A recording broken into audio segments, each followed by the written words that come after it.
está no meio de nós. Proclamação do Evangelho de nosso Senhor Jesus Cristo, segundo São João. Glória a vós, Senhor.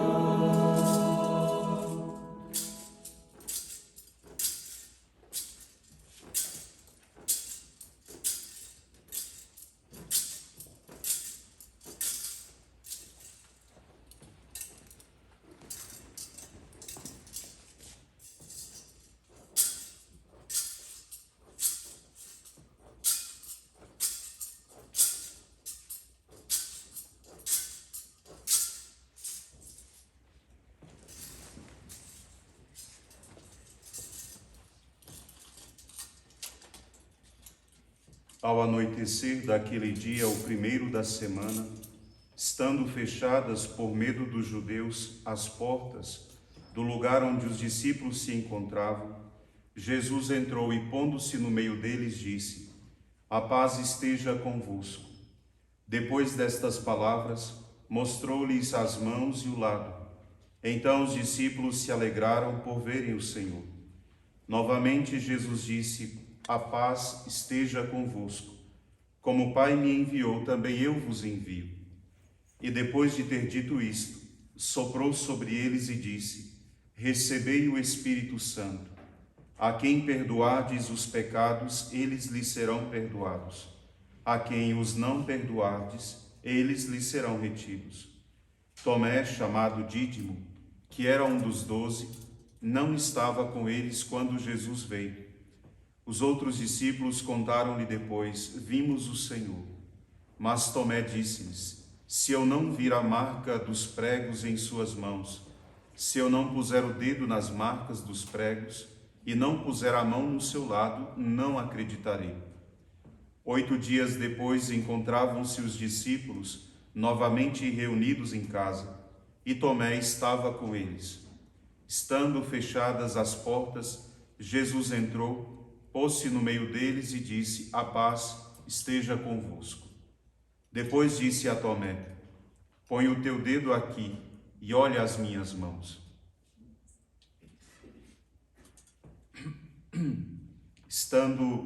Estende a tua mão e coloca no meu lado. E não seja incrédulo, mas fiel. Tomé respondeu: Meu Senhor e meu Deus. Jesus lhe disse: Acreditaste porque me viste? Bem-aventurados os que creram sem terem visto. Jesus realizou muitos outros sinais diante dos discípulos que não estão escritos neste livro, mas estes foram escritos para que acrediteis que Jesus é o Cristo, o Filho de Deus, e para que, crendo, tenhais a vida em seu nome. Palavra da salvação. Glória a vós, Senhor. Nós descende divina luz, a nós descende divina luz, em nossas almas acender o amor de Jesus, em nossas almas acender o amor de Jesus. Pelo sinal da Santa Cruz, livre-nos Deus, o nosso Senhor, dos nossos inimigos, em nome do Pai, do Filho, do Espírito Santo. São Miguel Arcanjo, defendei-nos no combate, sede o nosso refúgio contra as maldades e as ciladas do demônio. Ordene-lhe Deus, instantemente vos pedimos, e vós, príncipe da milícia celeste, pela virtude divina, precipitai ao inferno a Satanás e a todos os espíritos malignos que andam pelo mundo para perderem as almas, assim seja. Amém. A vossa proteção recorremos, Santa Mãe de Deus. Não desprezeis as nossas súplicas em nossas necessidades, mas livrai-nos sempre de todos os perigos, ó Virgem gloriosa e bendita. Com o vosso Filho, ó Mãe Pia, abençoai-nos, ó Virgem Maria.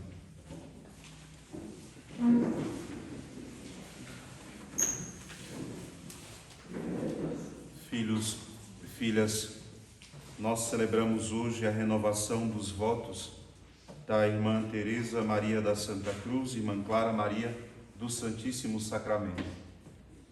São as duas primeiras religiosas desta fraternidade e nos alegra o coração a perseverança delas.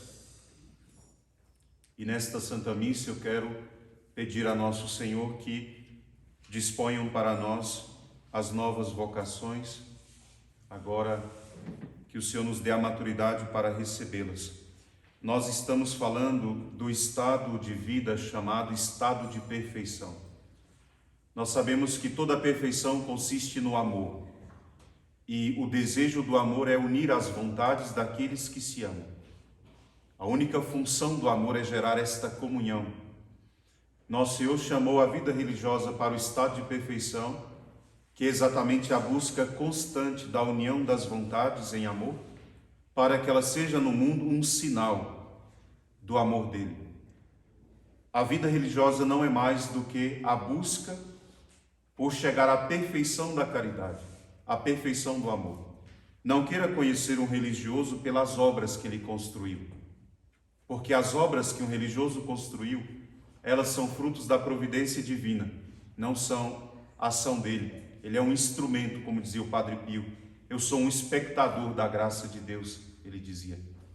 Então não queira conhecê-lo pelas suas grandes obras, não queira conhecê-lo pelo seu conhecimento, porque tudo aquilo que um religioso conhece também é pela graça de Deus. Queiram conhecer um religioso pelo quanto ele amou.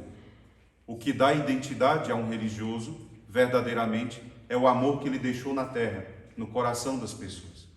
Onde quer que um religioso tenha passado e tenha deixado Deus no coração das pessoas, ali ele cumpriu a vocação. Que o religioso seja lembrado somente pelo amor que ele tinha e que ele ofereceu. Quanto mais amor houver no coração de um consagrado, tanto mais obras se farão, tanto mais se difundirá o conhecimento de Deus. Mas a única herança de um consagrado é a caridade. Os votos nos obrigam a isso. Se nós o cumprirmos, seremos fiéis a isso. Como religioso, eu acompanhei o falecimento de 2 padres religiosos da minha ordem. E como secretário, eu era a primeira pessoa que pode entrar no quarto depois de alguém falecido, para fazer um inventário daquilo que ficou. E o que me impressionava o coração era exatamente pensar nisso. Esses homens viveram 70, 80 anos. E tudo o que eles tinham era da igreja. Ninguém ficou com nada, ninguém levou nada. E a única coisa que ele levou foi a primeira coisa que ele recebeu, que foi o hábito. Frei José e Frei Francisco Kramer, que foi o meu mestre de noviciado, que faleceram, entrando na cela deles, o que eu podia contemplar era, não tinha nada, uma vírgula no quarto deles que não fosse de Deus. Eram imagens, estampas, livros, e tudo era de Deus. E a única coisa que eles usaram para ir a Deus foi o mesmo hábito que eles recebem quando professam os primeiros votos. Se o religioso viveu assim e buscou ao longo da vida deixar o amor no coração das pessoas, ele foi um bom religioso. Se ele buscou coisas que não fosse o amor, certamente ele não teria vivido o que a vida religiosa pede. Por isso, a vocação religiosa, e a igreja quem diz, constitui-se como um dom, como uma graça excepcional, que supõe sempre, sempre, sempre, por parte de Deus, um grande mistério de eleição. ninguém que é religioso saberá dizer por que ele é religioso. Eu tenho quase 20 anos na vida religiosa e não sei dizer por que eu e não o meu irmão Marcos é que fui chamado para esta vida. O que a igreja diz é que a vocação religiosa supõe, da parte de Deus, uma graça excepcional e um grande mistério de predileção face a uma determinada pessoa, quem seja qual for o conceito que se dê para a vida religiosa, que nós sempre diremos é que ela é um grande mistério do amor de Deus. Ninguém daria conta de permanecer na vida consagrada se não reconhecesse esse amor de Deus, porque muitas coisas humanas nos faltam, mas nenhuma delas nos falta o suficiente para nos fazer abandonar a vida religiosa. Então, me falta a esposa e os meus filhos, falta a elas o marido e seus filhos, me falta uma profissão distinta e me falta a minha independência, ditar as regras da minha vida. Mas nenhuma dessas necessidades é maior do que o amor de Deus no meu coração, que me chama constantemente a me doar a Ele. Então, não me falta a esposa, não é porque eu não poderia tê-la. Não me faltam os filhos, não porque eu não poderia tê-los. É porque aquele amor que Deus pede do meu coração sobressalta em relação ao amor de uma esposa, de filhos e de bens ou daquilo que eu posso conquistar. Então, explicar isso não é uma coisa tão simples, porque não existe, de fato, uma explicação racional, humana. Porque uma pessoa ainda hoje, no século 21, abandona tudo no mundo e busca seguir a Deus. Alguém diz, porque isso é muito radicalismo. Que radicalismo? Somos milhares, quase 1 milhão de consagrados religiosos no mundo. E estamos no mundo há 2000 anos. Se a vontade de Deus para o mundo, São João Bosco dizia, a metade do mundo deveria ser padre e freira, e a outra metade pai e mãe. E assim, essas vocações se ajudando, todos poderiam chegar ao céu. Então, na verdade, não é nada escandaloso que um jovem queira ser religioso. Escandaloso é que muitos não queiram. Até mesmo alguns que foram chamados, porque estão encantados com outras coisas do mundo.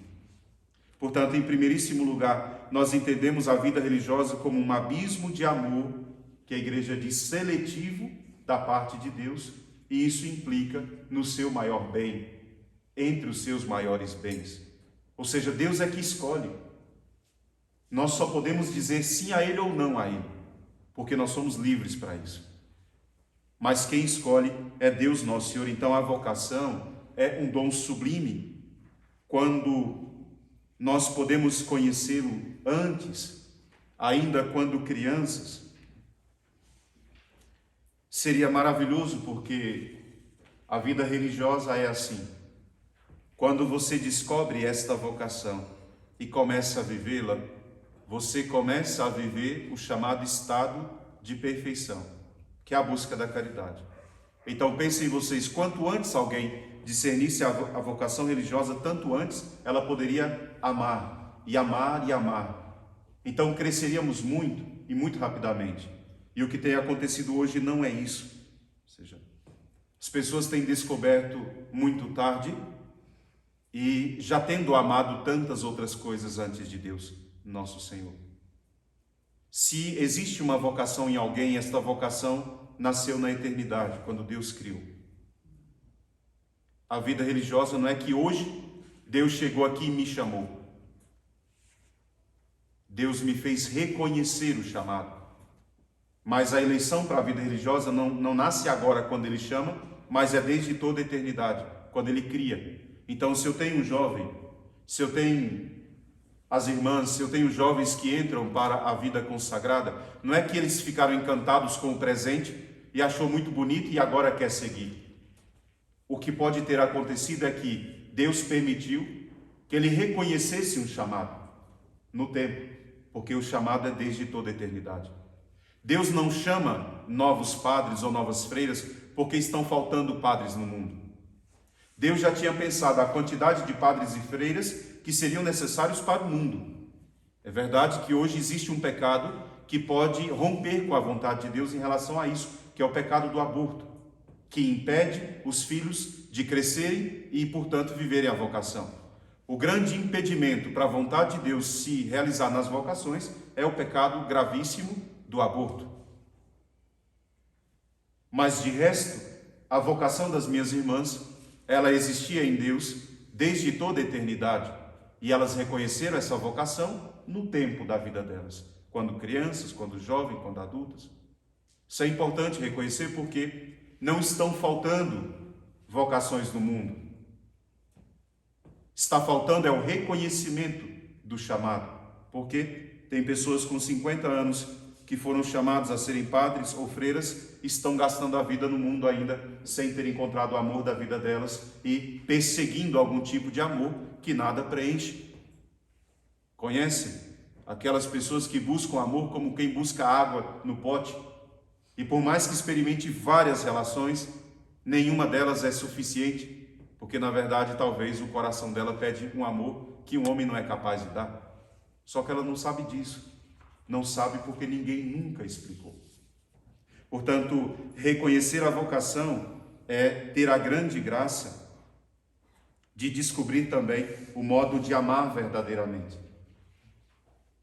Eu reconheci a minha vocação com 17 anos, mas eu soube da minha vocação com 5 anos de idade. Quando Deus começou a falar na minha alma que Ele queria que eu fosse padre, era num tempo em que eu não poderia ser padre. Com 5 anos ninguém pode ser padre, e muito menos com 17. Mas quando o Senhor fez isso, Ele fez como modo de atrativo ao nosso coração. Porque é certo, se o demônio sabe que Deus chama uma alma para a vida consagrada, a primeira coisa que ele vai tentar perder no coração dela é exatamente em relação ao amor. Vai tentar confundir o amor no coração. E é muito fácil que uma pessoa chamada à vida consagrada, se não for instruída bem pelos pais e as mães, eles podem se perder na busca do amor, porque o coração deseja algo muito grande. E se ele confunde o amor de Deus com o amor de uma moça ou o amor de um rapaz, ele pode se perder, como muitos se perderam. Portanto, o tempo do reconhecimento é extremamente necessário. Pensando hoje em Santa Faustina, que é a festa que nós celebramos de Jesus Misericordioso. Santa Faustina, ela começou a reconhecer o chamado de Deus ainda muito nova. Ela tinha apenas 7 anos de idade, quando Nosso Senhor começou a falar na alma dela. Só que tinha um grande problema. Primeiro que ela dizia sempre, nem sempre, eu fui obediente à voz da graça na minha alma. Porque com 7 anos ela foi chamada a ser religiosa. E ela sentiu e percebeu. Só que ela diz, eu não era sempre obediente à voz da graça. E ninguém, isso está no diário dela, ela diz, não encontrei com ninguém que me pudesse esclarecer essas coisas. Isso tem acontecido profundamente no coração dos jovens, das crianças.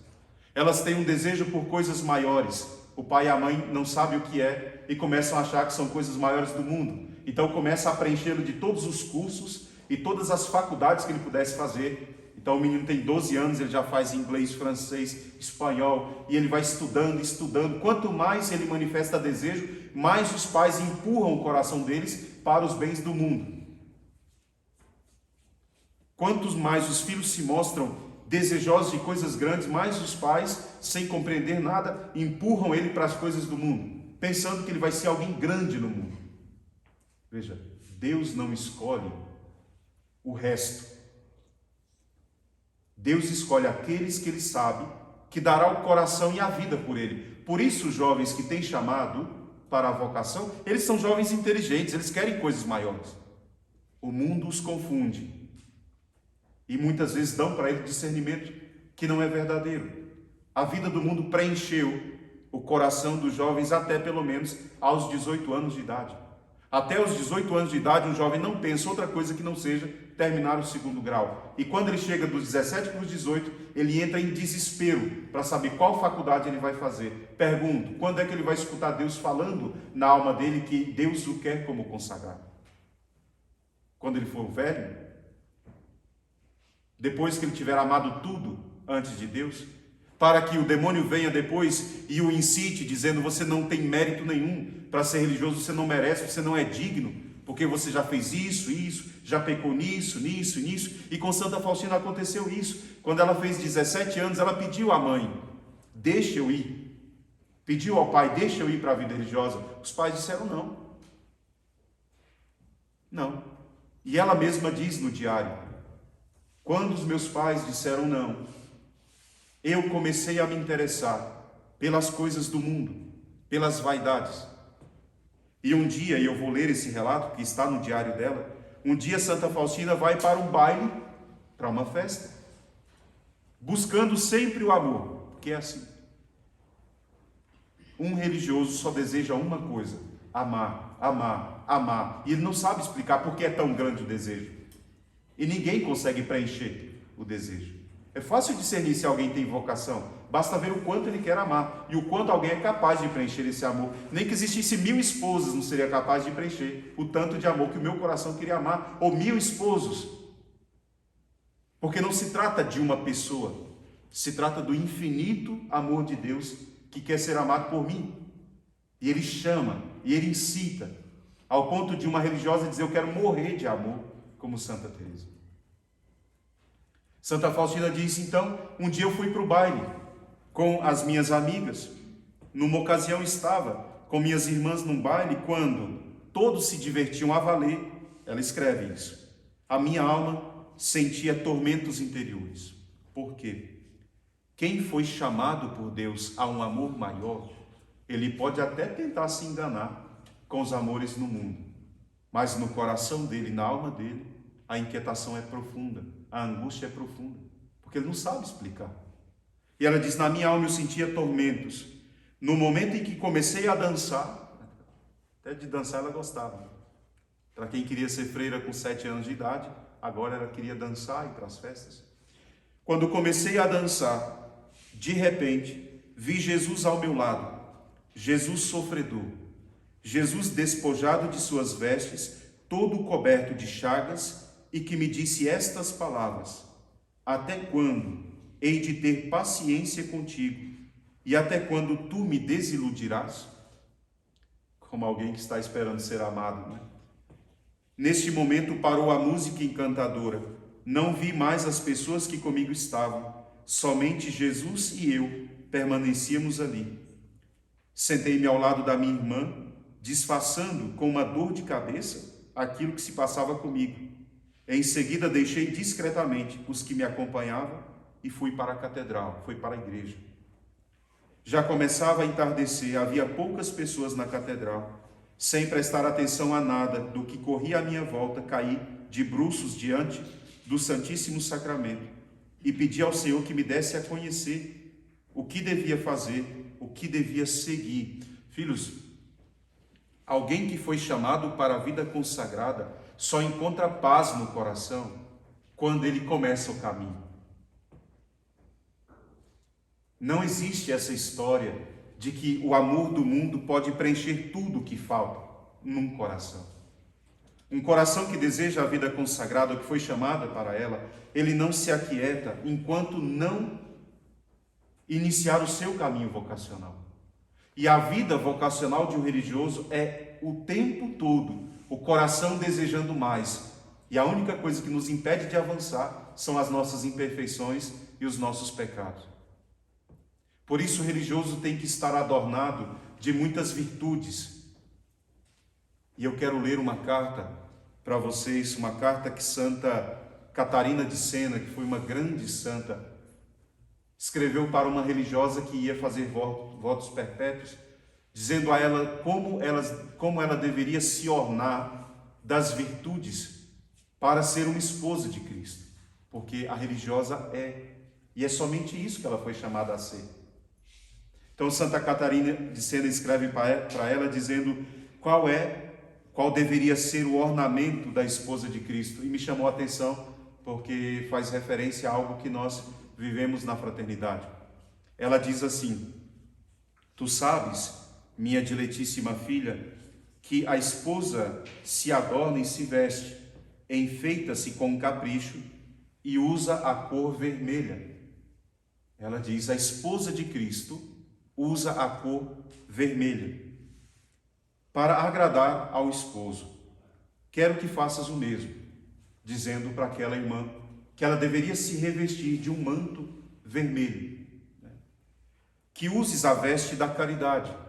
O manto vermelho é a veste do amor, da caridade, sem a qual não poderá ir às núpcias, pois a ti seria dirigida aquela palavra dita ao servo que não usava a veste nupcial, quando foi comunicado aos serventes que o expulsaram e atiravam nas trevas. Lembram daquela passagem em que Jesus entra numa festa e lá tem um homem que está com uma veste que não é a veste nupcial. Ele diz: amigo, como você entrou aqui com essa veste? Você não está revestido da veste nupcial. A veste nupcial é a veste da caridade, e a veste da caridade é o manto real da consagrada. E a Santa Catarina diz: este manto real é um manto vermelho. Não quero que isso aconteça contigo, minha querida filha, ao seres convidada para as núpcias, que estejas com tal veste. Quero e ordeno-te que me faças o favor de enfeitá-la com ornatos, isto é, com atos de santa e verdadeira obediência, de submissão aos seus superiores e à menor das suas irmãs. Veste-te de humildade. Veja, não basta estar com o hábito religioso. Ela diz: não basta estar com a veste real da caridade. É preciso ornar essas vestes com algumas virtudes. Primeiro, ela diz que você obedeça com santos atos de obediência, obedeça aos seus superiores e, ao mesmo tempo, ao menor dos seus irmãos. Porque quem ama, ama a todos. E São Francisco dizia: eu sou capaz de obedecer até a um animal. Porque ele amava a todos por Deus. Estava disposto a se submeter a todos por Deus. Ela continua: veste-te de humildade, que alimentará em ti a santa obediência, com gratidão ao seu esposo, pelos dons e graças recebidas. Procura ser uma esposa fiel. Sabe quando serás uma esposa fiel? Quando nada amares senão a Ele. Portanto, quero que o teu coração esteja somente em Deus. Afasta de ti o egoísmo, o apego humano aos parentes e a qualquer coisa. Vejam, primeiro amor que Deus pede que nós renunciemos por Ele é o amor dos nossos parentes. Isso é muito duro para os nossos parentes e para nós também. Porque os nossos parentes deram a vida por nós. E às vezes eles podem se enganar achando que a nossa vida pertence a eles. A nossa vida pertence a Deus desde sempre. E Deus deu aos nossos pais a graça de colaborar com Ele para a nossa geração. Mas nós somos filhos de Deus. E agora Deus nos chama a dedicar uma vida a Ele, mas e os nossos parentes, a quem nós amamos do fundo do coração? Eu entendi o que era o amor pelo meu pai e a minha mãe muito mais profundamente quando eu me tornei religioso. Porque eu entendi que eu o amava de verdade em Deus. Antes eu amava pelos afetos que eu recebia. Agora eu amo só por causa de Deus. E o amor que é vivido só por causa de Deus é o verdadeiro amor. Mas o pai sofre a ausência, a mãe sofre a ausência. Mas saibam, o único lugar em que nós nos encontramos de verdade em comunhão é no coração de nosso Senhor. O resto é uma aparência de amor. Por isso, por mais duro que seja para o pai e para a mãe, só aquele pai e a mãe que verdadeiramente amam os filhos é que seriam capazes de dizer: Frei, eu sofro muito a ausência dos meus filhos, que são religiosos, mas como eles são felizes, então eu também sou feliz. Ou seja, o pai e a mãe de um religioso é feliz porque aquele filho está feliz, aquela filha está feliz, mas ele sente aquela profunda dor da ausência, da solidão daquele filho.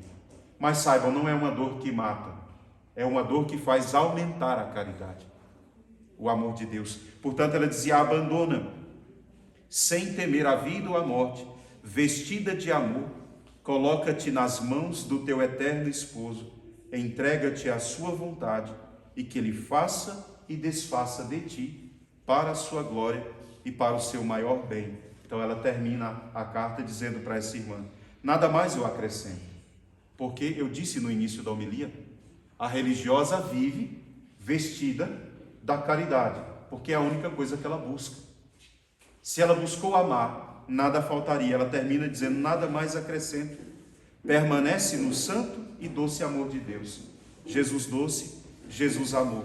Então a religiosa entende a sua vida quando?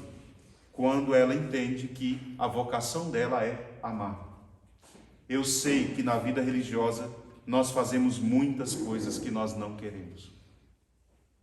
Nós andamos por caminhos que nós jamais pensamos andar.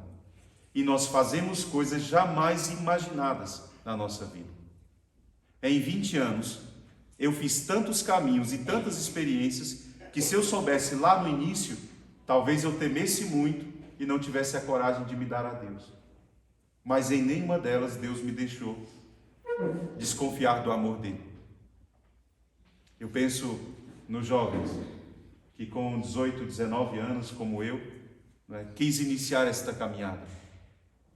São tantas coisas que nós ainda passaremos ao longo da nossa vida, mas em todas elas está gravado o sinal do amor de Deus. E onde nós passamos, o amor de Deus ficou. Portanto, mesmo que nós tenhamos na vida religiosa que fazer tantas coisas que nos desagradam, tem coisas que a gente faz que não é aquilo que a gente queria. Mora em lugares em que não gostaríamos de morar, na casa em que não gostaríamos, mas só vive bem o religioso que entende que ele vive para amar e não para as coisas. Então, seja no trabalho, no sofrimento, no fim das contas, o único fim de um religioso é amar a Deus e fazer com que Deus seja amado. E da religiosa especificamente, que é o que celebramos hoje, Jesus pede um amor único, indiviso, excelente, exclusivo. É o amor de uma esposa. E esse amor, ele determina o grau da fecundidade da esposa. Então, os inimigos da igreja, quando eles fazem os filmes contrários à fé, em que eles colocam religiosas especificamente, contemplem como eles colocam as religiosas nos filmes dos inimigos da igreja. Elas são duronas, carrancudas, com a cara feia, bravas, como generais. É assim ou não é? Você já viram algum filme de inimigos da igreja em que eles mostrassem a religiosa como uma mulher amável, como uma mãe para todas as pessoas que estavam em volta? Se não for um filme religioso de uma santa religiosa, de um modo geral, os filmes mundanos, eles apresentam as freiras como mulheres duras, carrancudas, bravas, como quem não ama. Frei, eu estudei no colégio de freira, eu tinha medo da diretora.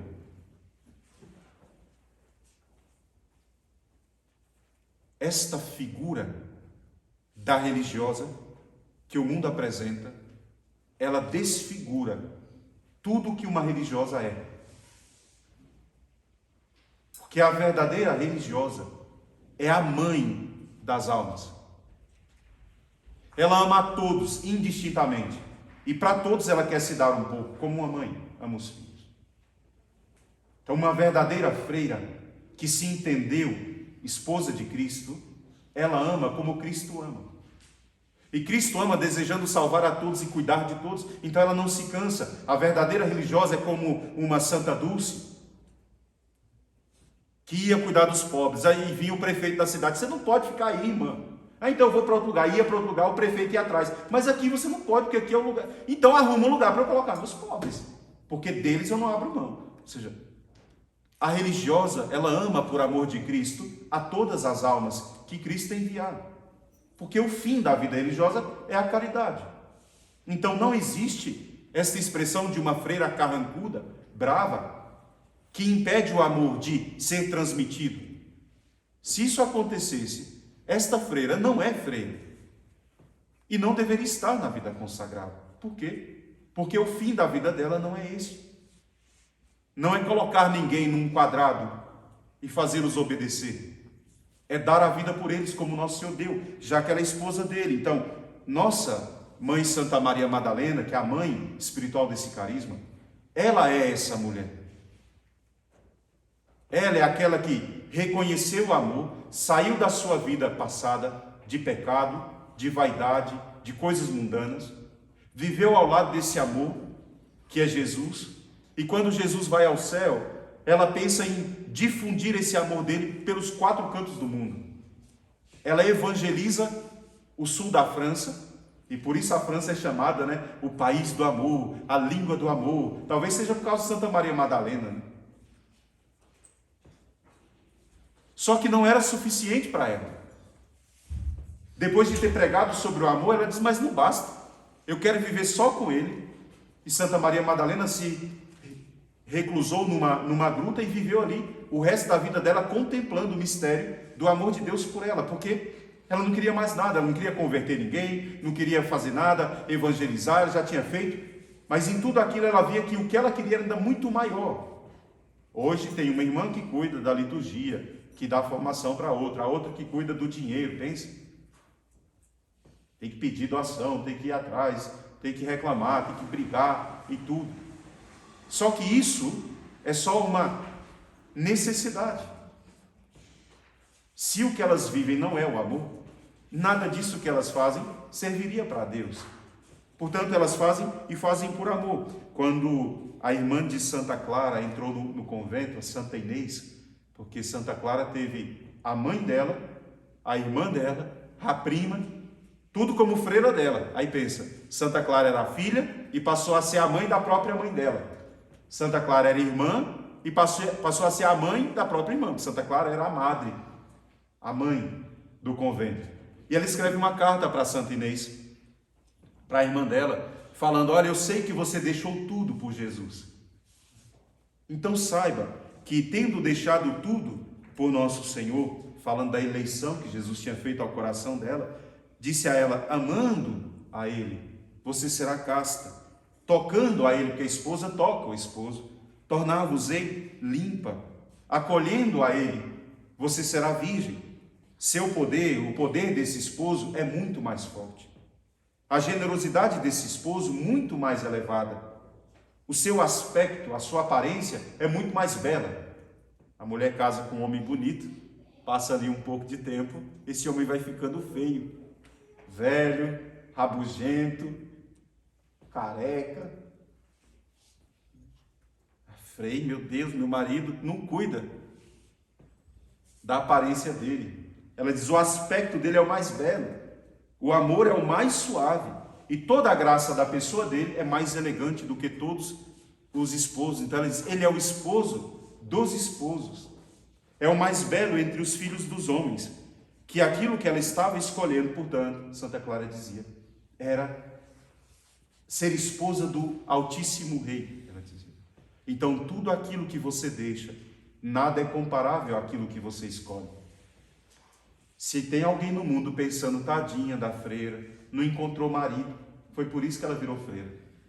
Tadinho do padre, não tinha esposa para ele, por isso virou padre, né? Escolheu ser padre porque não casou.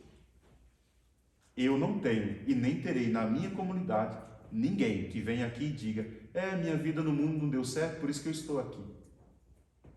Ou se escolheu o melhor, ou não ficará aqui pelo pior. Então não é porque faltava esposa para o meu filho, olha que bonito que ele é.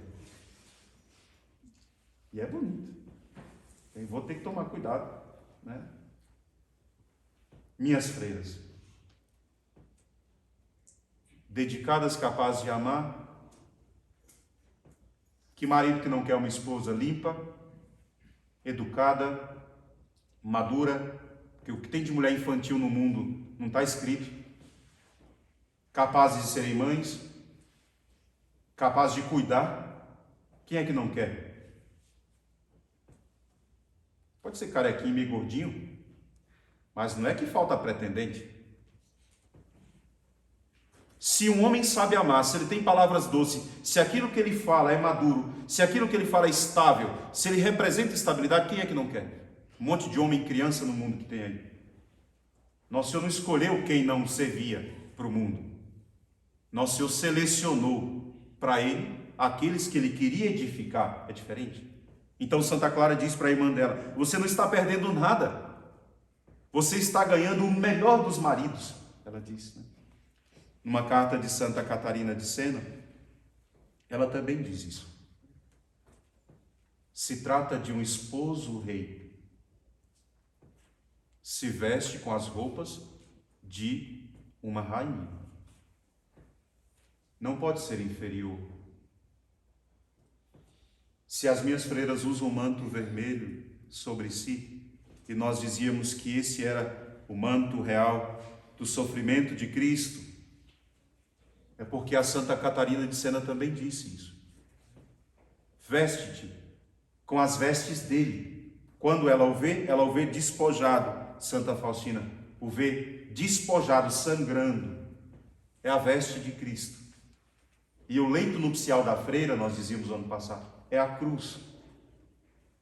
Ou ela se une a ele pelo mistério do sofrimento, ou não adiantaria nada. E essa veste real do sofrimento, que é a veste também da fraternidade, representa um aspecto desse carisma da misericórdia materna que eu quero falar antes de terminar a homilia. Este manto único, que é o manto do sofrimento, Jesus quer passá-lo sobre as suas esposas. Tá? Saibam que Jesus só aceitou ser revestido daquele manto vermelho pelos soldados romanos porque ele é verdadeiramente o esposo sofredor. E se tem alguma esposa que quer se aproximar dele, terá que se aproximar desse esposo sofredor. E saibam que as verdadeiras religiosas, elas vestiram esse manto real da caridade, que é o manto do sacrifício. As verdadeiras freiras, as santas, Santa Faustina se consagrou como vítima, Santa Teresinha se consagrou como vítima, Santa Catarina de Sena se consagrou como vítima, para reparar no esposo os pecados do mundo. Quando Santa Faustina viu Jesus chagado diante dela, e ele disse: até quando você vai me desiludir? Eu te espero para me amar e você sempre me dá um fora, né? Quando é que você vai reconhecer que o que eu quero é o amor?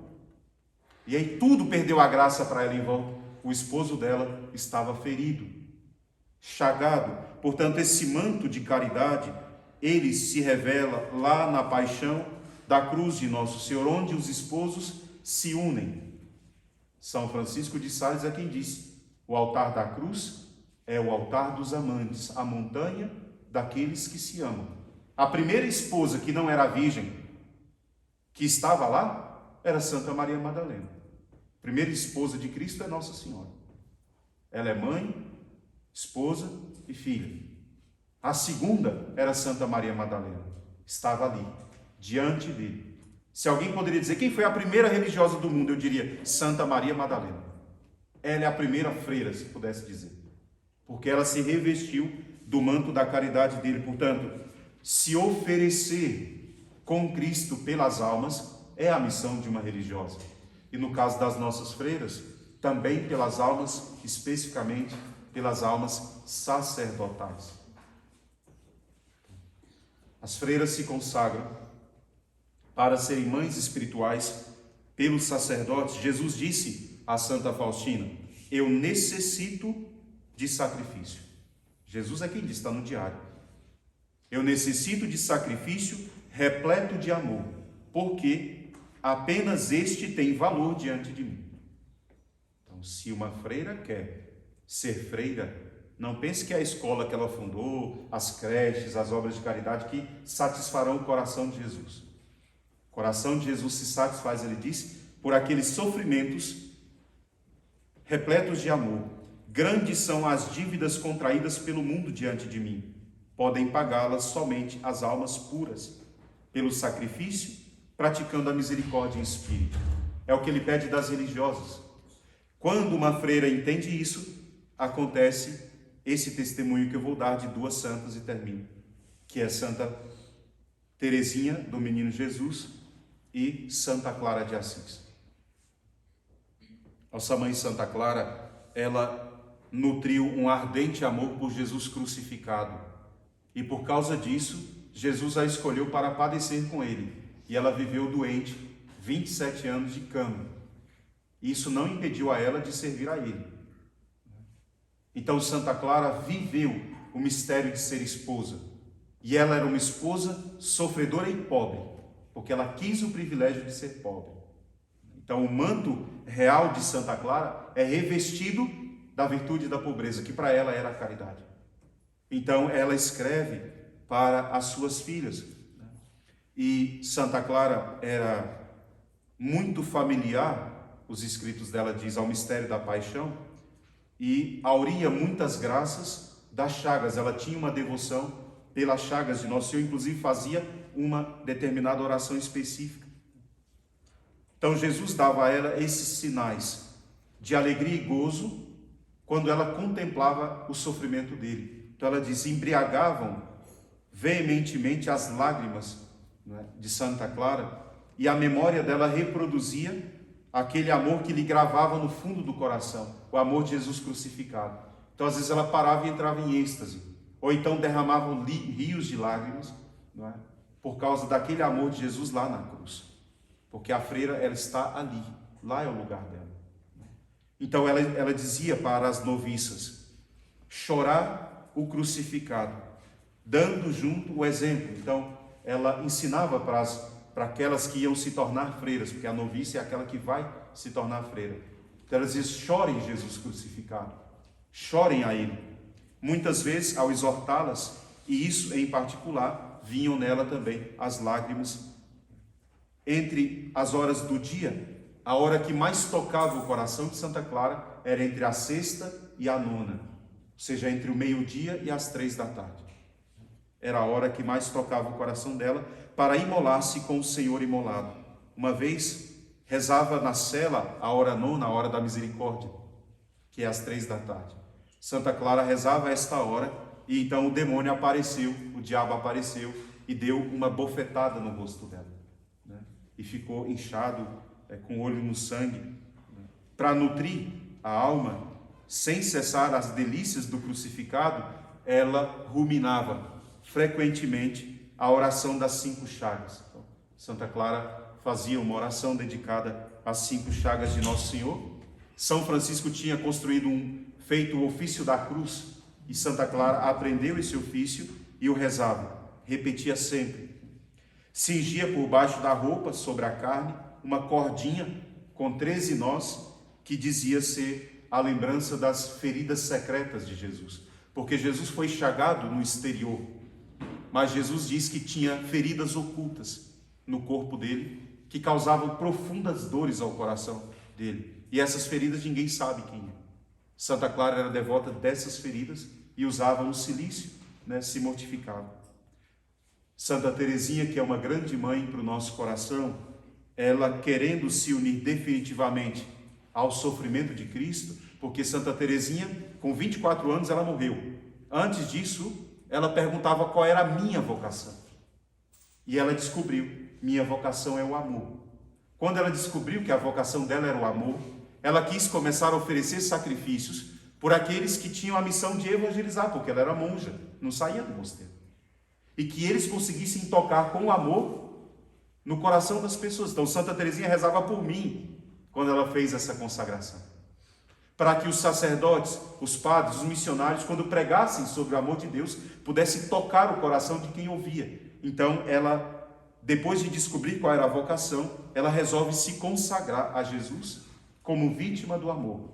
E ela escreve uma oração, uma consagração que ela chamou de vítima de amor, vítima de holocausto ao amor misericordioso. E nesta oração eu recolhi um pequeno trecho onde ela diz assim: a fim de viver num ato perfeito de amor, ofereço-me como vítima de holocausto ao vosso amor misericordioso, pedindo que me consumais sem cessar. Então, essa veste vermelha das irmãs, coberta pelo manto azul de Nossa Senhora, porque é Nossa Senhora que vai protegê-las e dar a ela a graça de viver como esposa real, esposa da caridade, do sofrimento de Cristo, é para que sejam também consumidas no amor de Deus. Então o vermelho vai ter que se unir à carne delas em um momento, para que elas entendam que se veste essa veste vermelha, não só para representar simbolicamente o sangue de Cristo, ou o manto da caridade, mas para se unir a Ele por meio desse manto da caridade. Então ela diz: que me consuma sem cessar e me faça irromper em minha alma as torrentes infinitas do amor, em que vós sem cessar, e assim se torne mártir do vosso amor, ó meu Deus. Ou seja, ela queria se tornar como uma vítima de Jesus. Então não importa para Santa Teresinha do Menino Jesus se ela vai construir uma obra grande, agora nós vamos abençoar essa casa feia, que um dia vai se tornar bonita pela graça de Deus, não é? E não é isso que significa a obra. A obra significa aquilo que nós amamos e o quanto nós amamos. Vai se tornar bela essa casa feia quando o nosso amor encontrar um modo de tornar belo o lugar que nós pisamos. Porque aquilo que nós queremos apresentar quando alguém vier aqui é o amor. E aqui especificamente o amor do coração de Nossa Senhora, porque aqui se chamará Rainha dos Corações, a casa de missão terá esse nome. Aqui nós encontraremos o amor do coração dela. Portanto, que a beleza da nossa vocação transforme esse lugar em um belo lugar. E a beleza da vocação das nossas irmãs faça com que na velhice, na hora do túmulo, que nós tenhamos a graça de vê-las ainda como freiras, um de nós, os mais jovens talvez, possa dizer: esta irmã amou muito a Deus.